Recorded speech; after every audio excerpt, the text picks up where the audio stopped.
going on, everybody? This is James Grandmaster Facts Voice, and you're here for another Facts Project review. Today, we're going to be talking about Dark Pyramid, Issue 3 from Mad Cave Studios. Of course, written by Paul Tobin, artwork done by PJ Holden and Sara Colella, and lettering done by Taylor Esposito.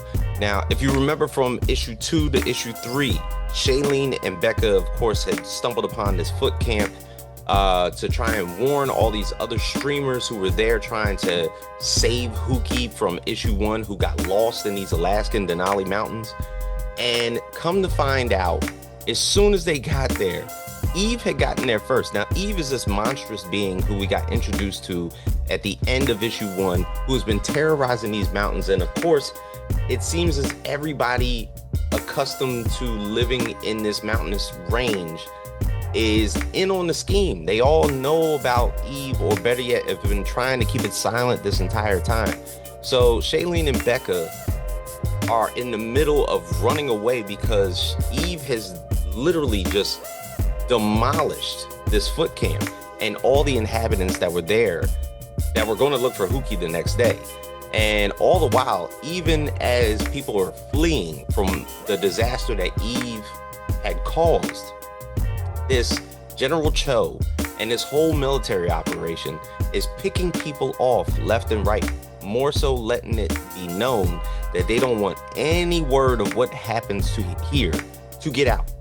It's safe to say that it's almost like General Cho and whatever military operation is out there are in cahoots with Eve and what is happening out there, as well as the local police force, who pretty much tried to set up Becca once she got to the mountains anyway.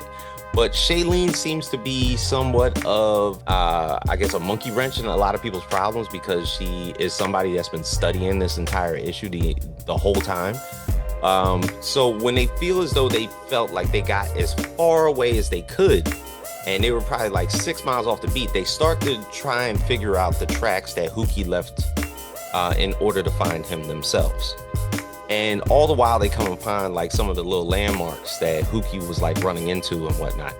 But out of nowhere, there are these sheep, because they keep hearing these weird noises that they thought were sheep, but yet they were sheep with human faces.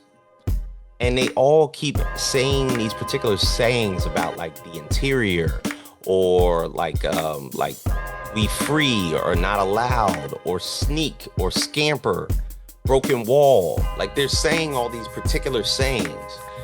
But then out of nowhere, here comes General Cho and the rest of the brigade, picking all these goats, these human face goats, out of a helicopter, just knocking them off one by one, almost like trying to rid themselves of this abomination.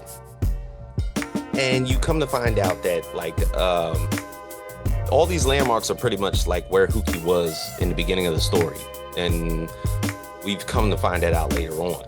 But they stumble upon a place where Eve kind of inhabits herself. It's kind of like her house, and she's actually talking to Shailene and Becca and having a constructive conversation with them, to where they're hiding from General Cho, who's in a helicopter pretty much shooting like a M4 machine gun down onto a bunch of goats as well as them.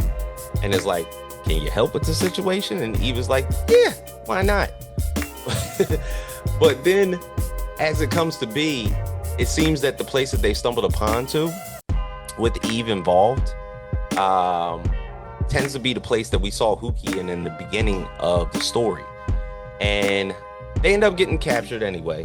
And it looks like as though General Cho has a little bit of hiding to do himself, because inside of his truck bed, and he takes Shailene and Becca captive, is none other than who they've been looking for this entire time, Hooky.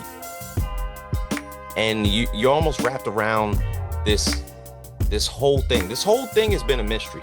Like now, it's not only Eve, it's not only the military operatives who are out there, it's these goats who are completely roaming this whole landscape of Alaskan wilderness. And now that they found Hooky in the back of a truck, not to say that even like the mystery solved because Hooky's there, but there's so much more that you got to find out. Well, lucky enough, with a lot of the questions that I pretty much had about this particular book, I am going to be talking to Paul Tobin and PJ Holden myself, as the next episode of the Facts Project, we will be talking with them about Dark Pyramid and this entire story of just concoctions, conspiracies, and covert acts. So look out for that. Of course, I can't wait to dive more into this, and especially even issue 4 for Mad Cave Studios. So I gotta say that I've enjoyed the story this far. I can't wait to talk about it with the actual creators of the story. And we'll see you guys next time on the channel.